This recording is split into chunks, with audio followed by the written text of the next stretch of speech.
ഇന്ന് മനോരമ കള്ളത്തിന് എഴുതിയിട്ടുണ്ട്. ഞാൻ ഇവിടെ വന്ന് ഈ വിവാദമൊന്നും ഉണ്ടാക്കാൻ ഉദ്ദേശിക്കുന്നില്ല. കാരണം ഒന്നാമത് വളരെ ശ്രദ്ധിച്ചു അല്ല, ഇന്ന് എന്തൊരു കള്ളത്തിന് എഴുതിയേക്കുന്നത്. ഇത് പറഞ്ഞാൽ പിന്നെ നാളെ രാവിലെ എൻ്റെ തലയെടുക്കാനായിട്ട് വരും. അതുകൊണ്ട് ഞാനൊന്നും പറയാൻ ഉദ്ദേശിച്ചല്ലോ വന്നു. എങ്കിലും ഞാൻ പറയുകയാണ്, ഖനനത്തിന് CPM അനുകൂലമാണ്. എത്ര തെമ്മാടിത്തരാണ് പറഞ്ഞിരിക്കുന്നത്.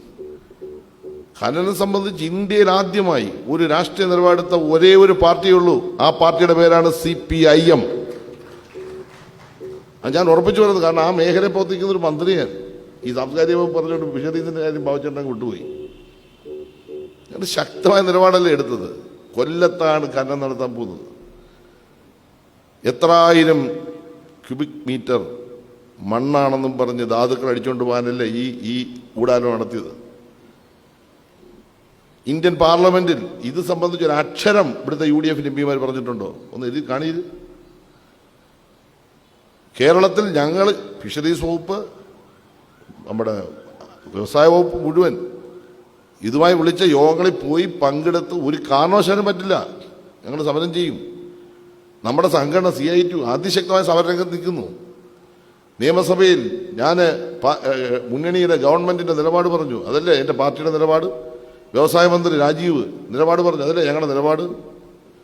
ഇന്നത്തെ ഹെഡിങ് എനിക്ക് ഭയങ്കരമായി തോന്നിയ ഒരു കാര്യം, ഒരു വാർത്തയെ എങ്ങനെ വളച്ചൊടിക്കാൻ പറ്റും.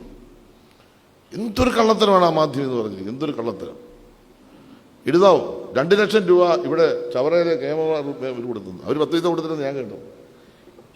സാധാരണ ഏത് പരിപാടിക്ക് ഒരു പൈസ കൊടുക്കാതെ അതൊക്കെ അവർ ഒരു സ്ഥാപനം എന്നില്ല ചിലപ്പോൾ മേടിക്കുമായിരിക്കും. അതെനിക്കറിയില്ല. കേരള ഗവൺമെൻറ് ആളിനെ വിളിച്ചുകൊണ്ട് വന്ന് പൈസ കൊടുത്ത് ചർച്ച നടത്തി കൊല്ലത്ത് ഖനനം നടത്തുകയാണ്. എന്തൊക്കെ പറയുന്നത്. കേരളത്തിലെ മുഴുവൻ കടലോര മേഖലയിൽ നിന്ന് ഖനനം നടത്താൻ പോവാണ്. തീരുമാനിച്ചു, ടെൻഡർ ഇട്ടു. ഖനനം എന്ന് പറഞ്ഞാൽ വെറും ഖനനം മണ്ണല്ല ലക്ഷ്യം, ധാതുക്കളാണ് ലക്ഷ്യം. ഈ രംഗത്ത് മൾട്ടിനാഷണലുകൾ വരാൻ പോവാണ്, കോർപ്പറേറ്റുകൾ വരാൻ പോകുന്നു. എന്താ പ്രശ്നം? ഇത് സാധാരണ ആൾക്കൊന്നും ഖനനം ചെയ്യാൻ പറ്റില്ല. വളരെയേറെ ആഴത്തിൽ പോയാണ് ഇത് ഖനനം ചെയ്യുന്നത്. അതിനനുസരിച്ചുള്ള ഷിപ്മെന്റ് വേണം, അതിനനുസരിച്ചുള്ള വെസൽസ് വേണം, അതിനനുസരിച്ചുള്ള യന്ത്രങ്ങൾ വേണം. അത്രയും വലിയ കോർപ്പറേറ്റുകൾ വന്നുകൊണ്ട് ലാൻഡ് ചെയ്യുന്നു. ഒരു നുള്ളു മണ്ണ് കടലിൻ്റെ അകത്തുനിന്ന് പുറത്തോട്ട് വിട്ടില്ല. അത് കടലിൽ തന്നെയാണ് വാഷ് ചെയ്യുന്നതും കടലിൽ തന്നെയാണ് കൊണ്ടുപോകുന്നതും. നമ്മൾ കൊല്ലത്ത് വരും തടയാമെന്ന് വിചാരിച്ചിരിക്കണ്ട. ഇതൊന്നും ഇവിടെ വരില്ല.